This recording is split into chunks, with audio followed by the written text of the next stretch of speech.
Hello everyone. Welcome to the video tutorial of Document Management System. Today, in this training video, I will tell you about the DMS web form, its sections, features, and use case. Objective of this training is to understand following. What does the DMS web form includes? How many sections are available in DMS web form? What is the purpose of using it? How they help in DMS working? To perform this activity, the user must have tenant account and admin role with organization access. In addition to this, the user must have valid login user credentials with DMS form access. DMS web form is used to manage, track, and store digital documents within an organization. It allows businesses to handle documents, such as invoices, contracts, purchase orders, and reports, in an organized and systematic way.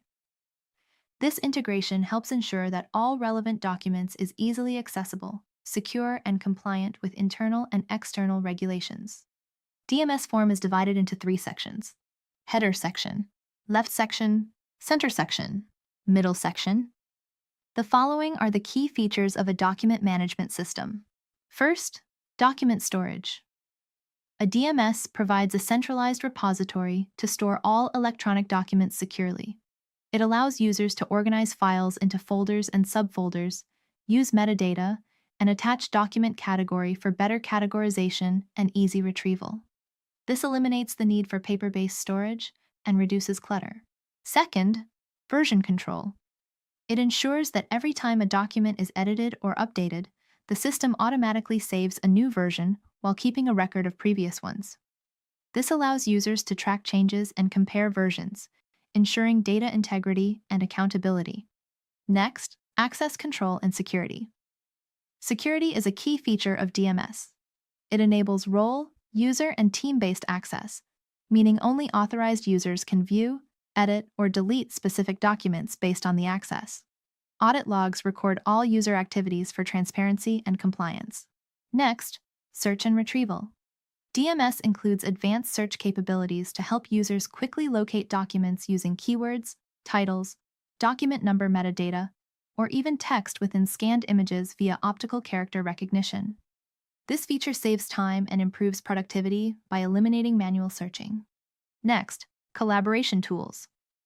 A DMS promotes team collaboration by allowing multiple users to access, edit, and chat on documents simultaneously. Features such as check-in, check-out, and change notifications ensure smooth teamwork without document conflicts. Next, audit trail. An audit trail records all document activities such as document upload, checkout, shared, or deleted a document along with date and timestamps. This improves accountability and transparency and helps organizations meet audit and compliance requirements. Next, backup and recovery. The document management system allows users to recover documents from the recycle bin within a specified number of days before they are permanently deleted. This feature helps prevent data loss caused by accidental deletion, system failures, or unforeseen disasters. It ensures data safety and enables quick and efficient document recovery when needed. Next, digital signature. The digital signature feature in a document management system allows users to electronically sign documents in a secure way.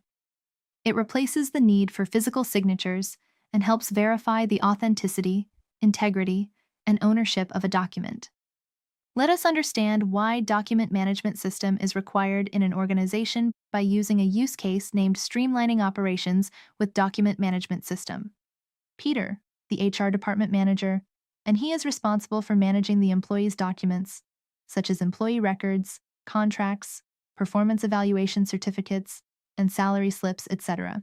Peter is encountering challenges in manually handling the physical paperwork, which can be time-consuming because locating specific documents when needed becomes a challenging process that leads to delay.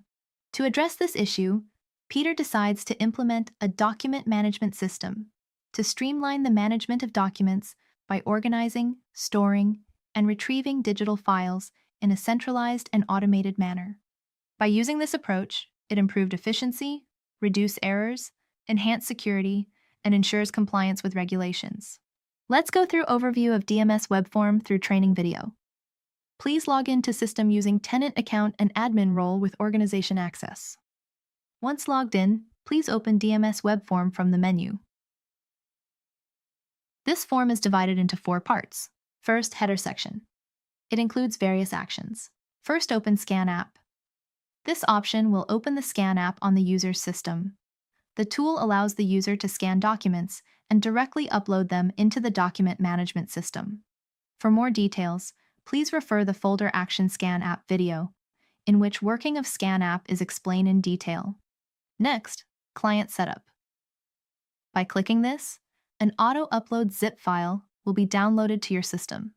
This allows the users to set up the auto-upload app by installing it on the user system. Next, Upload Document.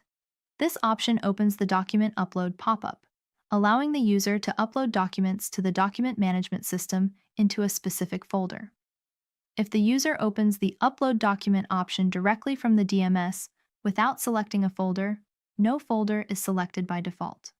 However, if the user selects a folder and then clicks the Upload Document button, the pop-up will open with the selected folder pre-filled by default. Next, Create Document. This option navigates the user to the Create Document screen, where they can enter content and save the document in the document management system. Next, click on the 3 ellipses. This displays 2 options: Upload Document History and QR Mail Status. These buttons act as shortcut key. Clicking on it will take the user directly to the respective screens. For example, clicking on the Upload Document History option will navigate the user directly to the Upload Document screen. Next, Show Recursive Document. Enabling this checkbox displays all documents from the selected folder, as well as its subfolders in the document section. This option can only be selected when the user is inside a specific folder. However, in the DMS web form, the recursive document checkbox is read only, indicating the user cannot select it from the header. Next, Document Number. Enabling this checkbox allows the user to search for documents by their document number. For example, when this checkbox is selected, the user can copy a document number, paste it into the search field, and the system will filter and display the document that matches the entered number. Next, Search Field. This allows the user to search for documents by name or by content. All words in the document are indexed and stored in the system to make searching easy. Next, Advanced Search. This feature allows users to search through the entire text of documents using different filters. It enables users to narrow their search by applying a variety of criteria, such as type of document, date from, date to, created by, document category, document from, document to, attribute set, and more. Move to the left section. Clicking on the hamburger button will open the left section of the form. It will display folders, including system-created folders such as Inbox, Outbox, All Documents, Subscribe Documents, Mobile Upload, and Recycle Bin. If enabled in the DMS configuration screen, user-created folders are also displayed. It includes actions as follows. First, New Folder. By clicking, this will open a pop-up where the user can enter a folder name and then click OK to successfully create it. The newly created folder will be added to the folder list in the left section. Next, Refresh. Clicking this will refresh the folder section and display all the created folders. Next, Search Folder. This option enables the user to locate a specific folder within the document management system by entering the folder name. For system-created folders, the user can view the folder information action. In contrast, for user-created folders, the user sees multiple additional folder actions, such as creating a new subfolder, moving the folder, deleting the folder or subfolder, sharing the folder, uploading documents, subscribing to the folder, and more. We will cover folder actions in detail in further videos. Move to the center section. In this section, all user-created folders are visible, along with the mobile upload system-created folder. To create a new folder, the user clicks the Add New Folder button to open a pop-up. Enter the folder name and click OK to successfully create it. The newly created folder will be visible in both the center section and the left section. Next, refresh. Clicking this will refresh the entire form. Next, the count of folders will be visible. Next, the sorting options become visible. By default, the sorting is set by name, but the user can change it based on the creation date. Next, the options for ascending and descending sorting are available. By default, folders are sorted in ascending order, but the user can switch it to descending order. Next, when the user clicks the 3 ellipses of a user-created folder, all the folder actions become visible. We will explain these actions in detail in later videos. When the user clicks on a folder, they are navigating to the folder document screen, where all the subfolders and uploaded documents within the parent folder are visible. The breadcrumb navigation is also available here. The user can view folder actions and create a subfolder by clicking the Add Folder button.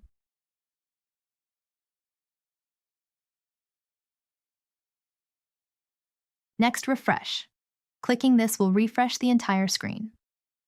Next, there are separate navigation buttons for folders and files. The default button is set to Files. If a folder contains many subfolders, for example, 500, switching to Files allows the user to go directly to the uploaded documents without scrolling through all the subfolders. The same applies in reverse when switching back to Folder View. Next, View options are available.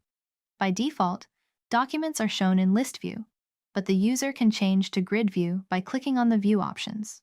In Grid View, sorting options for documents are available. By default, the documents are sorted by last updated time, but the user can change the sorting option from the drop-down, such as by name, document number, or owner. The documents will then be filtered and displayed according to the selected sort option. Next, sorting options for documents are available in ascending and descending order, similar to the folder view. Currently, I have switched the document view from grid to list. It will display the count of documents. If the user double-clicks on either the document name or document number, the document will open in view mode in a new tab. On the other hand, if the user single-clicks on either the document name or document number, the document details will be opened. Move to the right section. The right section of the DMS form displays the document details and is divided into 2 parts: Document Details and Document Activity. The Document Details section provides comprehensive information about the selected document, including the document type, size, number, creation date, and time, last updated date and time, the name of the document owner, and the name of the user who last updated it. It also includes the document name, category, general attribute set instance, if any, folder link details showing the folders where the document is stored, and related document links, if applicable. Next, move to the Activity tab. The Document Activity tab allows users to view all actions performed on the document. This section provides a detailed activity log that helps track the document's history, updates, and user interactions. So, in this video, we have covered an overview of the DMS form. A detailed description of each action will be covered in the upcoming videos. Thank you for attending this session.